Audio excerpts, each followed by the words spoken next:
সুপ্রিয় শিক্ষার্থীবৃন্দ, সবাইকে শুভেচ্ছা। সৃজনশীল প্রশ্নোত্তর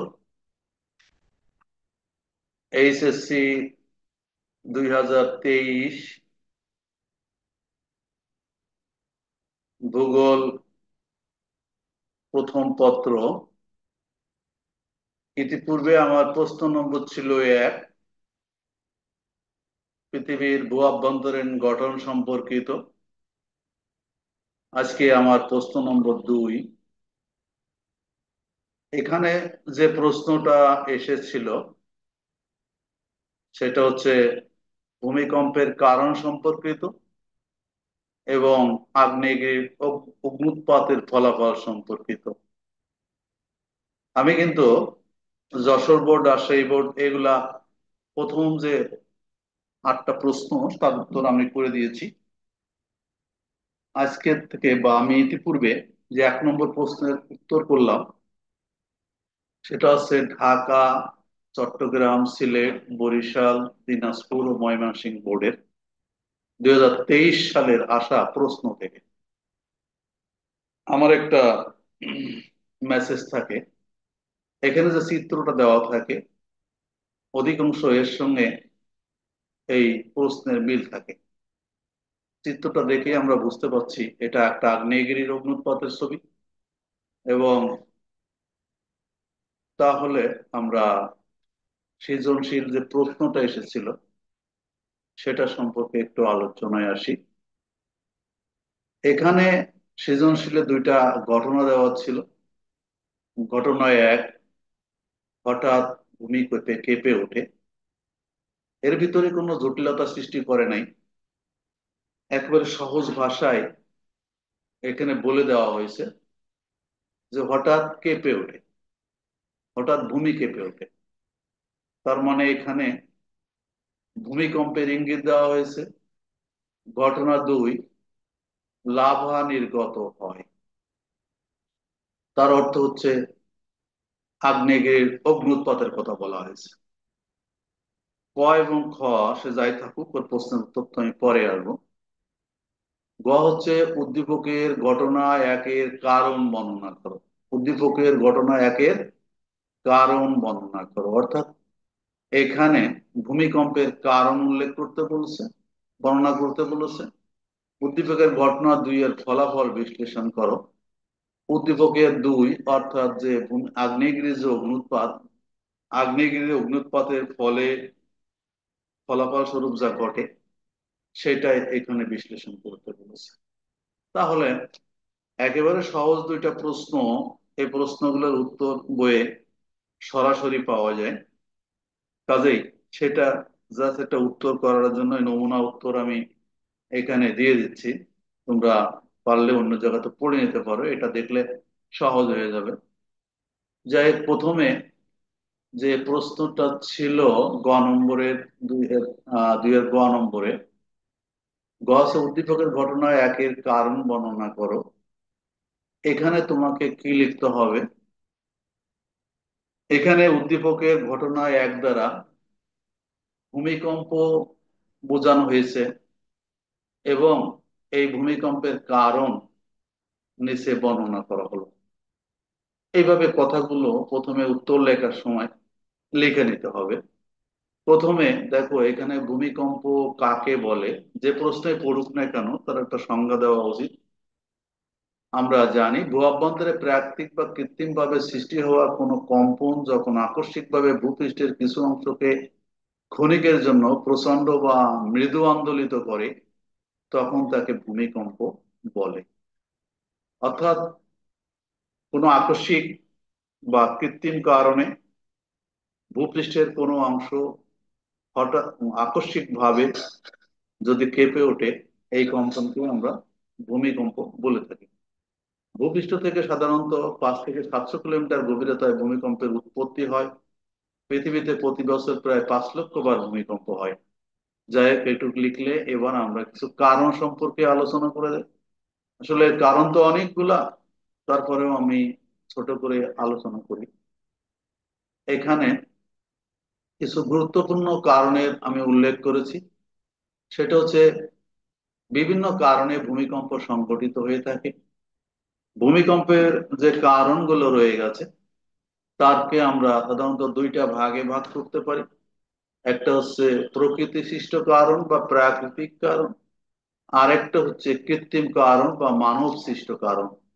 দুইটা কারণে সাধারণত ভূমিকম্প হয়ে থাকে, একটা মানুষ সৃষ্টি করে আর একটা হচ্ছে প্রকৃতি থেকে এমনিতেই ভূমিকম্পটা হয়ে থাকে। তা যাই হোক, ভূমিকম্পের প্রাকৃতিক কারণগুলো আলোচনা করার প্রারম্ভে এক নম্বর, যদি পাতের চলন জনিত, আমরা পৃথিবীর ভূত্বক কতগুলি ছোট বড় চলনশীল পাতের সমন্বয়ে গঠিত। এই রকম দুটি পাতের পরস্পরের দিকে বা পরস্পরের বিপরীত দিকে চলনের ফলে পাত সীমান্ত বরাবর ভূমিকম্প হয়ে থাকে। এই পাত সঞ্চালন জনিত কারণেই সারা পৃথিবীব্যাপী ভূমিকম্পের প্রধান কারণ, যেমন প্রশান্ত মহাসাগরীয় আগ্নেয় মেঘলা বরাবর, আজ হিমালয় ভঙ্গির পর্বত অঞ্চলে, মধ্য মহাসাগরীয় শৈলশারা প্রভৃতি অংশ ভূমিকম্পের প্রধান কারণ হলো পাতের চলন। তাহলে আমরা এই যে এক নম্বর যে কারণটা উল্লেখ করলাম, আমরা পৃথিবীতে জানি যে কয়টা পাত আছে, সাতটা বড় পাত আছে, আর কমপক্ষে 13 আর 7 20, অর্থাৎ 12 বা 13টা ছোট পাত আছে, এরকম মোট 20-21টা পাত আছে। তা সাতটা যে বড় পাত আছে, এই পাত কখনো একটা থেকে একটার দিকে চলে আসে, আর কখনো একটা থেকে একটা সরে যায় অন্যদিকে, অথবা একটা পাত কখনো একটা উপরে উঠে যায়, আবার কোনো একটা নিচে নেমে যায়। এই যে তিনটের পাতের যে তিন প্রকার চলন, এই চলনের ফলে যে পাত সীমান্ত বরাবর যে পাত সীমান্ত বরাবর এই ভূমিকম্পগুলো হয়ে থাকে। এবং এটা আমরা বঙ্গীল পর্বত, যেমন হিমালয় পর্বত অঞ্চলটাকে উল্লেখ করতে পারি, আগ্নেয় মেঘলা যাকে বলা হয় আগ্নেয়, যেমন প্রশান্ত মহাসাগর আগ্নেয় এলাকা বরাবর এই পাত সঞ্চালনের কারণে ভূমিকম্প হয়ে থাকে। তারপরে 2 নম্বর যেটা আছে সেটা হচ্ছে স্থিতি স্থাপক প্রত্যাঘাত মতবাদ। পৃথিবীর ধ্বংসাত্মক ভূমিকম্পগুলির কারণ হিসেবে H.F. Reid স্থিতিস্থাপক প্রত্যাঘাত মতবাদ প্রকাশ করেন। তার মতে ভূ আন্দোলনের ফলে শিলাস্তরে প্রবল পীড়নের ফলে চ্যুতিতল বরাবর শিলার ভাঙন বা স্খলন ঘটলে আকস্মিক ভূমিকম্পের সৃষ্টি হয়। তাহলে 2 নম্বর কারণ আমরা পেলাম স্থিতিস্থাপক প্রত্যাঘাত মতবাদ। 3 নম্বর হচ্ছে অগ্নুৎপাত জনিত ভূমিকম্প, আগ্নেয়গিরির অগ্নুৎপাতের ফলে যে ভূমিকম্পটা হয়ে থাকে। আগ্নেয়গিরি থেকে অগ্নুৎপাতের সময় ভূমিকম্প অনুভূত হয়। সাধারণত যেসব আগ্নেয়গিরি বিস্ফোরণ সহকারে অগ্নুৎপাত ঘটায় তার আশেপাশের অঞ্চলগুলিতে প্রবল ভূমিকম্প অনুভূত হয়। অর্থাৎ আগ্নেয়গিরি যখন অগ্নুৎপাত করে প্রচন্ড শব্দ আকারে, তখন তার পার্শ্ববর্তী অঞ্চল কেঁপে ওঠে এবং ভূমিকম্পের সৃষ্টি করে। ভূগর্ভস্থ বাষ্পরাশির চাপ, ভূগর্ভের মধ্যে সঞ্চিত বাষ্পপুঞ্জের পরিমাণ যখন অত্যাধিক হয়ে যায় তখন তা প্রবল বেগে শিলাস্তরে ধাক্কা দেয়। এর ফলে ভূমিকম্প অনুভূত হয়। প্রশান্ত মহাসাগরের সন্নিহিত অংশে প্রচুর ফাটল থাকায় বাষ্পজনিত ভূমিকম্প দেখা যায়। আমরা এটা দ্বারা বুঝলাম যে ভূগর্ভস্থ বাষ্পরাশি, যে বাষ্পরাশি রয়েছে বিশেষ করে অ্যাস্তনোস্ফিয়ারের উপরে, সেখান থেকে সেই বাষ্প উপরের দিকে উঠে আসতে থাকে এবং ভূ ফাটলের সৃষ্টি হয়, এবং তখন সেই অঞ্চলে ভূ আন্দোলিত হয় এবং ভূমিকম্পের সৃষ্টি হয়। 5 নম্বর, তাপীয় সংকোচন যে জনিত যে ভূমিকম্প, তাপের তাপ সংকোচনের ফলে ভূমিকম্প হয়ে থাকে। সৃষ্টির পর থেকে উত্তপ্ত পৃথিবী কোনো সময় তাপ বিকিরণের মাধ্যমে শীতল হচ্ছে। পৃথিবীর উপরিভাগ শীতল কঠিন হলেও অভ্যন্তরভাগ কিন্তু এখনো উত্তপ্ত অবস্থায় রয়েছে। ফলে উপরের ও নিচের স্তরের মধ্যে আয়তনের ভারসাম্য নষ্ট হয়। তাই ভারসাম্য রক্ষার জন্য ভূপৃষ্ঠের কিছু অংশ অবনমিত হয়ে ভাঁজের সৃষ্টি করে। এরূপ পুনর্বিন্যাসের সময় মাঝে মাঝে ভূমিকম্প হতে পারে। তাহলে এটাও আমরা বুঝলাম। ধস, ভূপৃষ্ঠের উপরিভাগে বিশেষত পার্বত্য অঞ্চলে যখন ধস নামে এবং তার ফলে খাড়া ঢাল বরাবর বিশাল পাথরের স্তূপ প্রবল বেগে নিচে পতিত হয়, তখন তার প্রভাবে ভূমিকম্প অনুভূত হয়। তারপরে 7 নম্বর যেটা আমরা পাই, হিমানী সম্পর্ক, মানে হিমায়িত বরফ, সুউচ্চ পর্বতমালার বরফাচ্ছন্ন শিখর থেকে বিশাল বরফের স্তূপ বিচ্ছিন্ন হয়ে প্রবাল বেগে নিচে পতিত হয়, যাকে হিমানী সম্পর্ক বলে। এর ফলেও মৃদু ভূমিকম্প হয়। তাহলে মোটামুটি আমি ভূমিকম্পের অনেকগুলো কারণ এখানে উল্লেখ করলাম। তাছাড়া এছাড়াও কিছু মানব সৃষ্ট কারণ, এছাড়া মানব সৃষ্ট অনেকগুলো কারণ আছে। এখানে আমি মাত্র দুইটা কারণের কথা উল্লেখ করব। বর্তমান সময়ে পৃথিবীর এই যে ভূগর্ভে বিস্ফোরণ, বিভিন্ন দেশগুলি প্রায় ভূগর্ভে পারমাণবিক বিস্ফোরণ ঘটিয়ে থাকে, যার ফলে সেই বিস্ফোরণ কেন্দ্রের পার্শ্ববর্তী অঞ্চলে তীব্র ভূমিকম্প হয়ে থাকে। কৃত্রিম জলাধার, নদীতে বাঁধ দিয়ে কৃত্রিম জলাধার নির্মাণ করলে জলাধারে সঞ্চিত জলের প্রচন্ড চাপে সেই স্থানের ভূকাঠন সুস্থিত না হলে ভূমিকম্প সৃষ্টি হতে পারে। যেমন 1967 সালে মহারাষ্ট্রের কয়না নগরের কয়না বাঁধে সঞ্চিত জলরাশির চাপে ভূমিকম্প হয়েছিল। তাহলে ভূমিকম্পের কারণ সম্পর্কে আমরা আলোচনা করলাম। এখানে আসলে এত কারণ না উল্লেখ করে যদি প্যারা আকারেও লেখা যায় তাও নাম্বার পাওয়া যাবে। এবার ঘটনার ফলাফল বিশ্লেষণ করো। এটা তো আমি আগেই বলেছি যে এর উত্তরটা কেমন লিখবে। যে উদ্দীপকের ঘটনা দুইয়ের বিষয়বস্তু হলো আগ্নেয়গিরির অগ্নুৎপাত। নিম্নে ইয়ার ফলাফল বিশ্লেষণ করা হলো। আগ্নেয়গিরি, তাহলে অগ্নুৎপাতের ফলাফল ডাইরেক্ট লিখলেই হবে। আগ্নেয়গিরি অগ্নুৎপাতের ভূপৃষ্ঠের ব্যাপক পরিবর্তন সাধিত হয় এবং এতে ব্যাপক ক্ষয়ক্ষতি হলেও অগ্নুৎপাতের সুফলও কিছু রয়ে গেছে। অগ্নুৎপাতের ফলে যে ধরনের ভূমিরূপ তৈরি হয় তা নিম্নরূপ। আসলে আগ্নেয়গিরি অগ্নুৎপাতের ফলে সৃষ্ট ভূমিরূপের কথাও যদি বলে সেটাও লেখা যেতে পারে। আবার যদি ফলাফলও লেখা যেতে পারে, অথবা প্রভাবও লেখা যেতে পারে।